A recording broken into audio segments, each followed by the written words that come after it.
dipersembahkan oleh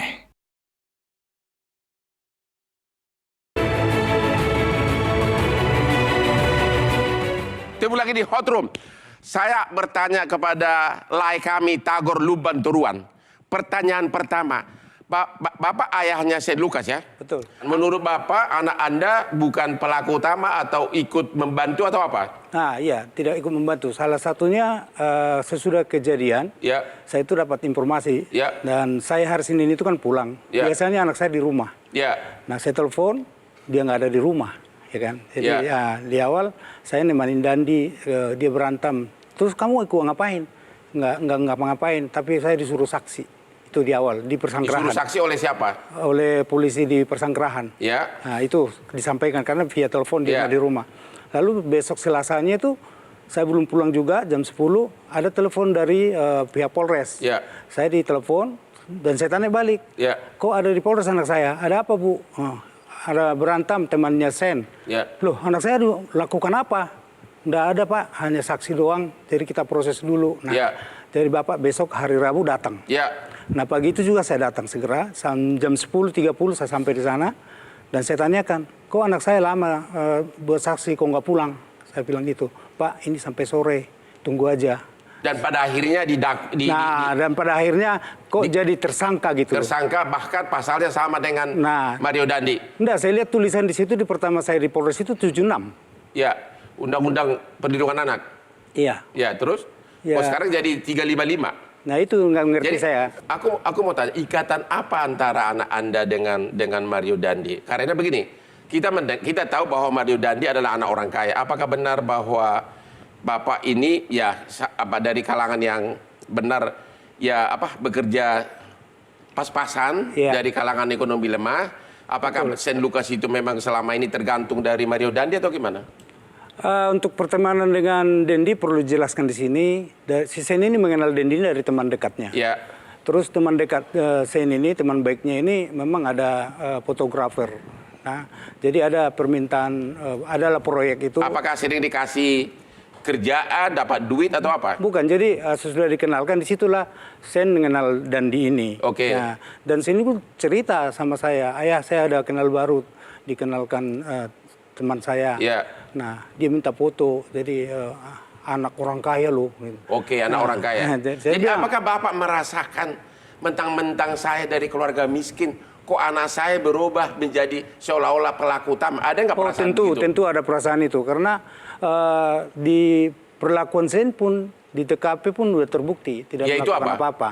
Dia tidak melakukan apa-apa, dan dia videokan pun itu terpaksa. Oh, gitu. Iya.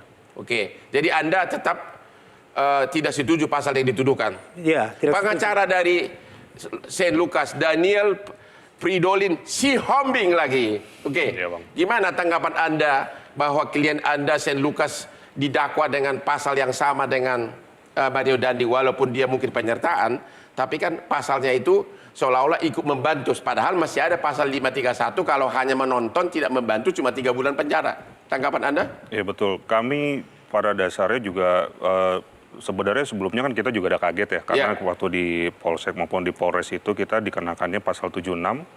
Lalu begitu di Polda kita dinaikkan sampai 355, Jungto pasal 56, Bang. Ya. Nah, begitu di dakwaan dinaikkan lagi jadi Jungto 55. Ya. Gitu. Jadi 55 ini tadinya belum pernah ada, tiba-tiba ditimbulkan. Apa yang membuat sehingga Saint Lukas menjadi pasalnya disamakan dengan Mario Dandi? Apa perbuatan apa di BAP? Jujur aja ketika kami mempelajari perkara ini, kami tidak melihat satupun alasan kenapa pasal ini harus dituduhkan kepada klien kami. Jadi tujuannya apa ini? Apa motivasi di belakang ini? Oh, justru- Apakah agar si Mario Dandi ringan atau gimana? Jelas kami tidak bisa menilai seperti itu, Bang. Begitu? Iya, Jadi Anda tidak puas juga atas pasal yang dituduhkan? betul. Sekarang ke pengacara dari AG. Oh, kalau ini bukan Batak ini, Mangata Toding Allo. Dari mana? Toraja, Bang. Toraja, oke. Ya. Apakah Anda puas? Pastinya kami tidak puas, Bang. Karena ini sangat bertentangan dengan rekomendasi PK Bapas. Ya. Anak itu rules-nya beda. Ya. Ada undang-undang SPPA, ada PA. Ya. Masuk ke fakta, ini juga sangat tidak adil buat kami karena AG itu tidak tahu menau kalau Mario Dandi mau mukulin anak David sebenarnya. banyak lagi ada inisiatifnya memang muncul dari MDS, bukan dari AG, itu sudah diakui juga sama MDS. Jadi ketika AG ditarik-tarik untuk ikut merencanakan, kami jadi mempertanyakan ini Bang, kenapa AG sampai harus diperlakukan seperti ini? Ya. Karena kami lihat posisi anak AG ini tidak adil ketika harus diperlakukan seperti orang dewasa dan ikut merencanakan.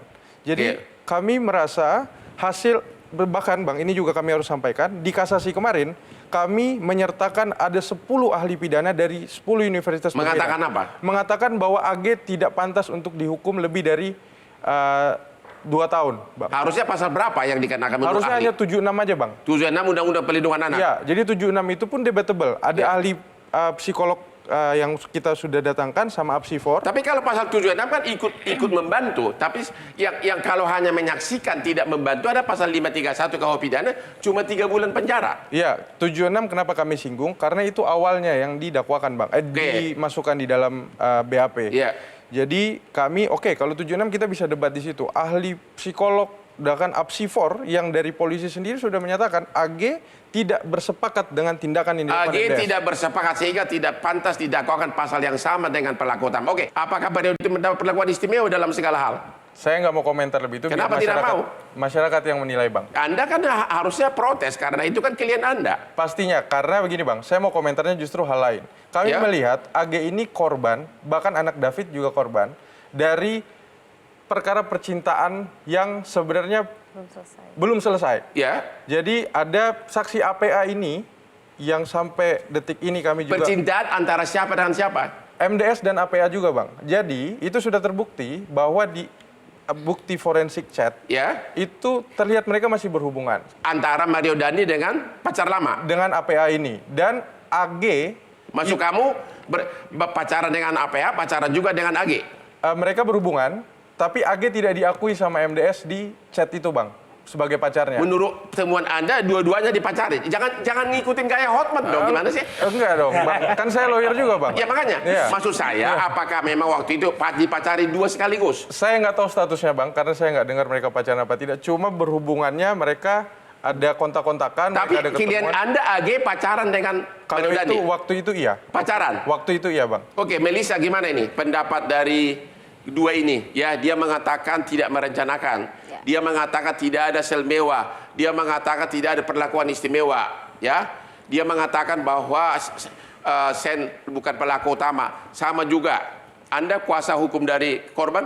Ya, jadi kalau kami melihat unsur perencanaan tentu tidak bisa dilihat dalam satu segmen kejadian yang disampaikan Bang Nahot tadi terkait anak R, anak saksi R yang sebenarnya menyuruh mereka ketika lagi berbicara di awal-awal di teras untuk keluar aja. Emang benar bicara di teras? Jadi pembicaraan awal di teras itu bukan ada tidak pembicaraan dengan waktu Mario. Mario Dandi tiba, ketemu di teras dulu? Ketemu di teras dan sempat bertemu, anak korban itu ngintip dari dalam. Nah, kemudian AG mendekati. Terus? Jadi saksi saya, terdakwa Shen dengan terdakwa Mario belum bicara, Bang. Belum ada pembicaraan. Baru antara korban dengan AG. AG bujuk keluar atau gimana? Nah, pada saat-saat itulah si saksi anak mengatakan kalau mau ngobrol di luar aja. Oke, tapi... Nah, sehingga Bang Nahot tadi bilang seandainya kalau tidak diusir keluar, maka penganiayaan itu sejatinya tidak terjadi. Kira-kira begitu. Nah, kalau kita berandai-andai, Bang, pertama, apa jaminannya kalaupun masih ngobrol di sana tidak digiring keluar? Karena mereka parkir udah di 20 meter dari rumah. Kemudian kalau berandai-andai lagi, kalau si MDS nggak hadir malam itu datang ke rumahnya David, tidak mencari Sherlock dan tidak berupaya dengan tipu muslihat, maka penganiayaan ini juga tidak terjadi gitu. Kalau kita mau berandai-andai lebih jauh lagi, Bang, MDS nggak lahir, penganiayaan juga nggak terjadi, Bang. Bukti utama bahwa Mario Dandi melakukan perencanaan? Perencanaan itu sudah terjadi ketika dia sudah meminta Shen menemani untuk ikut memukul, itu yang pertama. Yang kedua, dia juga sempat sampaikan kepada anak AG, boleh dikonfirmasi ke kuasa hukumnya, bahwa sumpah gua mau ngabisin nih anak, ketemu nanti, ngabisin. Ngomongnya kapan itu? Kepada anak AG, mungkin ditanya ke kuasa hukum. Ya, ada begitu. Ada omongan Mario Dandi kepada AG bahwa gua mau habisin sebelum ketemu dengan korban. Di mobil ada celutukan seperti itu, Bang. Sudah ada? Ada celutukan. Oke. AG nggak menanggap itu sebagai perencanaan, Bang. Oke, tetapi itu sudah disampaikan. Kenapa AG tidak tahu. ayah korban tidak mau terima maaf dari Mario Dandi? Karena proses ini sudah berjalan dan Ya. ayah korban memahami betul kata maaf itu akan dimanfaatkan untuk mencari peringanan, Bang, dalam proses hakim mengambil vonis hukum nanti. Kalau AG dan Saint Lucas dimaafkan oleh ayah korban nggak? Seluruhnya masuk ke dalam proses hukum aja, Bang. Kata maaf itu biar urusan ayah korban. Jadi belum ada kata maaf, tunggu putusan pengadilan. Iya. Oke, kita istirahat lagi, ketemu di hot room sesudah yang berikut ini.